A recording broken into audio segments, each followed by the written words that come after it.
Sir, बहुत बहुत स्वागत है आपका। तो सर, क्या लगता है कि बीजेपी ने क्या सोचकर तीनों ही राज्यों में ऐसे सीएम का ऐलान किया जिसे ना कोई जानता, ना किसी ने कभी सोचा नहीं था। सारी कयासबाजियां फेल हो गई, चाहे वो राजस्थान को लेकर हो, छत्तीसगढ़ को लेकर हो, या फिर मध्य प्रदेश को लेकर। तो क्या लगता है आपको? देखिए निधि जी, मुझे ऐसा लगता है कि ये मोदी जी शायद उन नेताओं को जिनकी जड़ें थोड़ी मजबूत हो गई हैं, जो जमीन पकड़ने लगी हैं। जैसे उत्तर प्रदेश में हमारे यहाँ कहावत है ना कि पहले पौधे को निकालो, फिर अगर जड़ उसकी जम गई हो तो उसको काटो, दोबारा रोप दो जिसे सूख जाए, ज्यादा पनपे नहीं। तो मुझे ऐसा लगता है कि मोदी जी ये संदेश देना चाहते हैं कि इस समय देश के अंदर जो मोदी जी चाहेंगे, जो अमित शाह जी चाहेंगे, जो गौतम अडानी जी चाहेंगे, जो मुकेश अंबानी जी चाहेंगे, राजनीति में वही होगा। बाकी उनको ऐसे लोग चाहिए जो बहुत कमजोर हों। अगर आपने सुना हो, सांगानेर से जो जीते हैं विधायक, पहली बार असेंबली का उन्होंने चेहरा नहीं देखा है, वो चीफ मिनिस्टर बन गए हैं। और इनका इतिहास देखिए, ये बीजेपी के खिलाफ चुनाव लड़े थे और 5वें नंबर पे आए थे, इनकी जमानत जब्त हो गई थी। और जिस सिटिंग कैंडिडेट को रिप्लेस करके ये लड़े, वो वसुंधरा राजे जी का लहोटी खास आदमी है, मतलब उनका टिकट काट के इनको टिकट दिया गया। इसका मतलब ये अच्छा, रहने वाले भरतपुर के हैं, ये सांगानेर के नहीं है। तो भरतपुर से इनको भेजा गया था, इसका माने ये प्लानिंग पहले से थी। ये सोच के प्लानिंग की गई थी कि एक व्यक्ति को हम वहां भेजेंगे, जिताएंगे, और वसुंधरा राजे को एक प्रकार से, जो कि जमी जमाई नेता हैं, जिनकी जड़ें वहां मजबूत हो गई हैं, उनको करेंगे। इसी प्रकार से इन्होंने मध्य प्रदेश के अंदर किया। वहां की लाडली बहनों ने वोट दिया था मामा के नाम पर, शिवराज जी के नाम पर। उन्होंने जो 1250 दिए थे उसके नाम पर, मामा जिस प्रकार से उन्होंने मेहनत की थी उसके नाम पर। तो मुझे ऐसा लगता है कि मोदी जी ने वो लोगों को, जैसे आपके उत्तराखंड के जो मुख्यमंत्री हैं, वो भी पहले चुनाव हार गए थे, लेकिन उनको मुख्यमंत्री बनाया गया, दूसरी जगह से चुनाव लड़वा के जितवाया गया। खट्टर साहब हैं जो हरियाणा के हैं, राजस्थान, मध्य प्रदेश, छत्तीसगढ़। इसका मतलब यह है कि मोदी जी ये चाहते हैं जो भी मुख्यमंत्री हों, वो ऐसे व्यक्ति हों जिनकी जड़ें ना हो। लेकिन देखिए, एक चीज मैं परमेश्वर से कामना करता हूं कि माननीय मोदी जी की उम्र बहुत लंबी हो, 100 साल जिए, 100 साल तक प्रधानमंत्री रहे। लेकिन एक चीज समझनी देखिए बहुत आवश्यक है, जब आप कोई स्ट्रक्चर बनाते हैं, जब कोई सिस्टम बनाते हैं, और वो पूरा का पूरा सिस्टम एक आदमी पे निर्भर हो जाए या दो आदमियों पे निर्भर हो जाए, जैसे आज की तारीख में जो पूरा सिस्टम है वो अमित शाह जी पे और मोदी जी पे निर्भर कर गया है। राजनाथ सिंह अलग हो गए, नितिन गडकरी अलग हो गए, वसुंधरा राजे अलग हो गई, शिवराज सिंह चौहान अलग हो गए, रमन सिंह अलग हो गए। इसका मतलब यह है कि सिस्टम कोलैप्स कर जाएगा। अगर देखिए, ये एक बहस है जो हम लोग मैनेजमेंट में हमेशा करते हैं, सेंट्रलाइजेशन वर्सेस डिसेंट्रलाइजेशन। लोकतंत्र और सेंट्रलाइजेशन के बीच में कोई सामंजस्य नहीं है। लोकतंत्र का मतलब होता है डिसेंट्रलाइजेशन। तमिलनाडु के अंदर तमिल होना चाहिए, आंध्र प्रदेश के अंदर तेलुगु होना चाहिए, महाराष्ट्र के अंदर मराठी होना चाहिए, उत्तर प्रदेश के अंदर उत्तर भाषी होना चाहिए।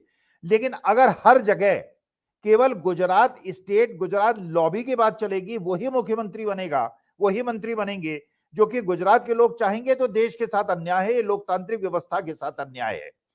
अब आप ये देखिए, मध्य प्रदेश के अंदर इतने बड़े बड़े नेता, उनको पैदल कर दिया मोदी जी ने।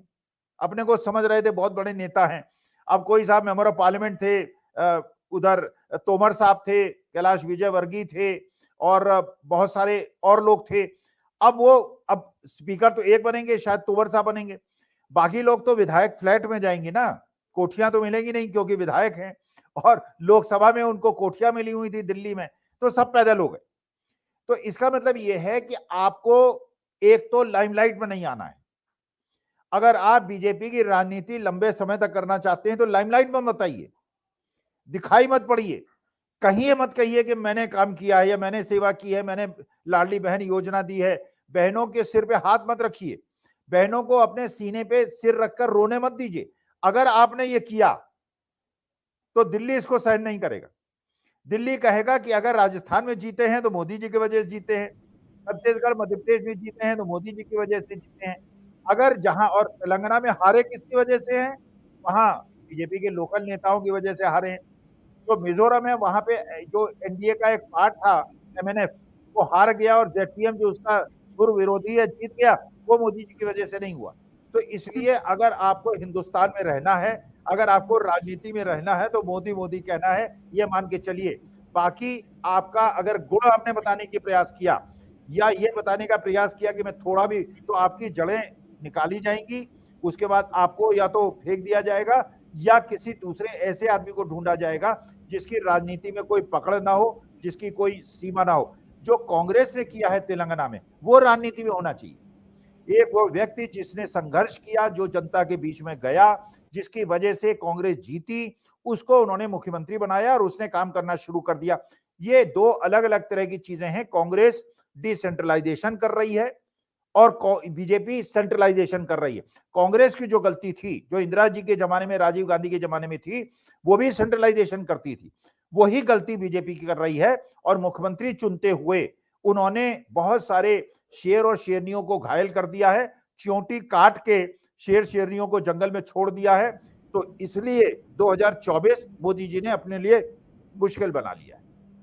बिल्कुल ठीक बात है सर। और जिस तरह से, क्योंकि अब मोदी है तो सब कुछ मुमकिन है, और तीनों ही राज्यों में वैसे तो सीएम की चर्चा हो रही थी, लेकिन राजस्थान को लेकर सबसे ज्यादा सस्पेंस था और सबसे ज्यादा जो है उसी को लेकर चर्चा थी।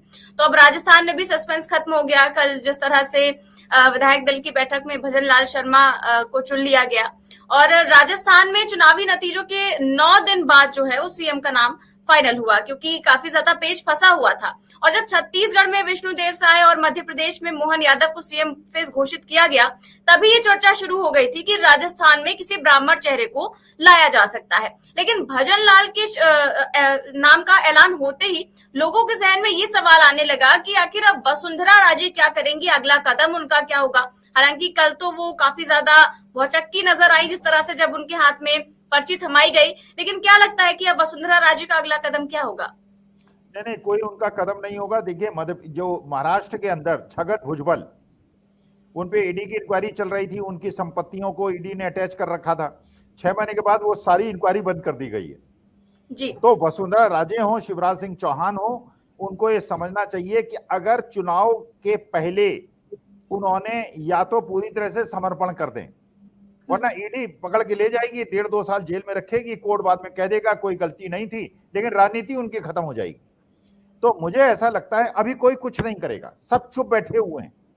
लेकिन जब चुनाव घोषित होगा, जैसे इंदिरा जी के साथ जगजीवन राम ने किया था, विजय लक्ष्मी पंडित ने किया था, एच.एन. बहुगुणा ने किया था, उसी प्रकार से ये दिग्गज नेता तब तक दम साधे बैठे रहेंगे, क्योंकि ईडी जो है वो ढूंढ रही है कोई बोले और उसे पकड़ के अंदर करो। और छगन भुजबल को छोड़ दो, अजीत पवार को छोड़ दो, जो पटेल वो हैं, कौन से पटेल साहब हैं जो एनसीपी के बहुत बड़े नेता थे, शरद पवार के बहुत खास थे, और शुभेंदु अधिकारी हैं। तो बेसिकली उन लोगों को समझ लेना चाहिए, मोदी जी हैं तो कुछ भी मुमकिन है। ईडी सीबीआई से बचिए, जब तक ईडी सीबीआई इंडिया गठबंधन के अधीन ना आ जाए तब तक दुस्साहस मत कीजिए। उस समय देखिए, अगर चुनाव जीतने की स्थिति में बीजेपी है तो अपने जो एक कहते हैं ना, श्राद्ध करके, राजनीतिक श्राद्ध करके अपने घर में जाके सो जाइए। आपको लगता है इंडिया गठबंधन मजबूत होने वाला है तो उस समय बोलिएगा, वरना चुप बैठिए, ज्यादा दुस्साहस मत कीजिए। मोदी जी जिसने भी आंखें दिखाई हैं उसको छोड़ते नहीं है। तो वसुंधरा, आज आपने एक और चीज सुनी होगी, पार्लियामेंट के अंदर 3 लोग, 2 पुरुष और 1 महिला बाहर पकड़ी गई है, लोकसभा के अंदर कूद गए, और उनके हाथ में कैंस थे जिसके अंदर से गैस एमिट हो रही थी, और वो गैस पीले रंग की थी। आप ये सोचिए, उसकी बरसी थी जो हमारे लोकसभा के ऊपर, संसद के ऊपर आक्रमण हुआ था अटल जी के जमाने में। आज आक्रमण हुआ है, कैन लेके अंदर चला गया है, और ये बीजेपी के मैसूर के एमपी के रिकमेंडेशन पे वो पास इशू हुआ है। अगर मेंबर ऑफ पार्लियामेंट का एक साथ कोई दुर्घटना हो जाती, इसका मतलब देश असुरक्षित हाथों में है। देश की सुरक्षा व्यवस्था, अगर सबसे सुरक्षित स्थान संसद के अंदर इस प्रकार की घटना हो सकती है, तो निधि जी, हम और आप कहां सुरक्षित हैं? देश असुरक्षित हाथों में है। और मोदी जी को ये बिल्कुल निर्णय ले ले, अगर भगवान न करे मोदी जी होते लोकसभा के अंदर और वो व्यक्ति मोदी जी के ऊपर कूद गया होता और कोई दुर्घटना हो गई थी, यशस्वी प्रधानमंत्री मोदी जी के जीवन के साथ खिलवाड़ होता। जो बीजेपी के एमपी मैसूर के हैं, जो सुना है मैंने, मैं पुष्टि नहीं कर रहा हूं, लेकिन जो सुना है, जो उन्होंने राशिद अल्वी साहब ने, जो क्या नाम है उनका, कुंवर दानिश अली ने कहा है कि वो बीजेपी के एमपी हैं, मैसूर के एमपी हैं, और जो करने वाला है दुर्घटना, वो बहुत अच्छा है कि जो टारगेट होता है बीजेपी के उस समुदाय से नहीं है। अगर वो समुदाय से होता तो अभी तक तो व्हाट्सएप यूनिवर्सिटी चालू हो गई होती, 2-4 लोगों को कूट दिया गया होता, लेकिन वो उसी समुदाय से है, जो समुदाय जिससे मैं भी हूं, जो कहता है कि हम बड़े धर्मनिरपेक्ष हैं और बड़े हम सहिष्णु हैं, वो उस समुदाय का है। जैसा दानिश अली ने बताया, उसका नाम सागर है, और सागर नाम से स्पष्ट होता है कि वो मेरे ही जैसे लोगों में से है। लेकिन इसका मतलब यह है कि मेंबर ऑफ पार्लियामेंट की जान पे खतरा है। अटल जी के जमाने में आक्रमण हुआ था और आज मोदी जी के जमाने में आक्रमण संसद पे हुआ है, जिसका मतलब सुरक्षा व्यवस्था बहुत कमजोर हो गई है, देश में अराजकता की स्थिति है। बिल्कुल ठीक बात है सर।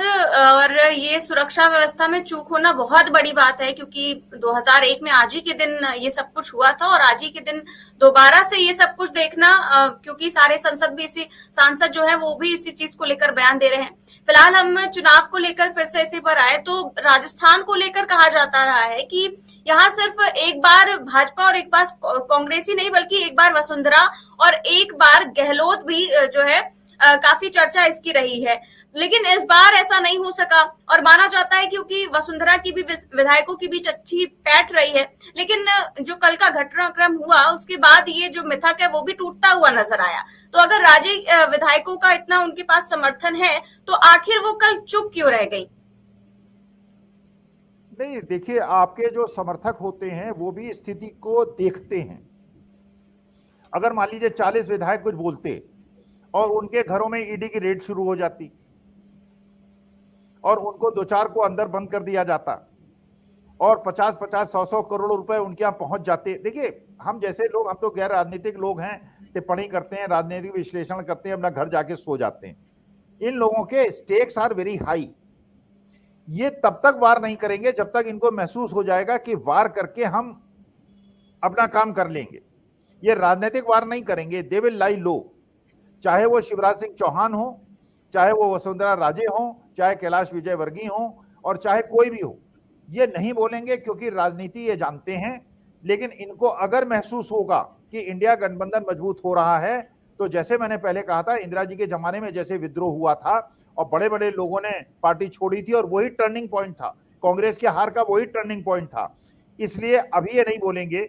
लेकिन वसुंधरा राजे घायल शेरनी है, ये मान लेना चाहिए। और राजस्थान का तो आप आन बान शान जानते हैं, और जिस रजवाड़े से वो आती हैं और बहरानी हैं, तो जो उनके साथ हुआ है, और उनके आदमी को टिकट न देके जिसको जिताया गया, अपने क्षेत्र के बाद जिताया गया, मुख्यमंत्री बनाया गया, तो मेरे ख्याल से शेरनियां जब घायल होती हैं तो घातक हो जाती है।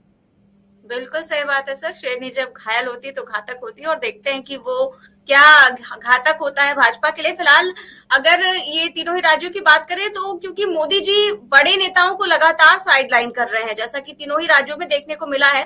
कई सारे बड़े नेता थे जो सीएम पद के दावेदार थे, कईयों को माना जा रहा था कि वही बनेंगे।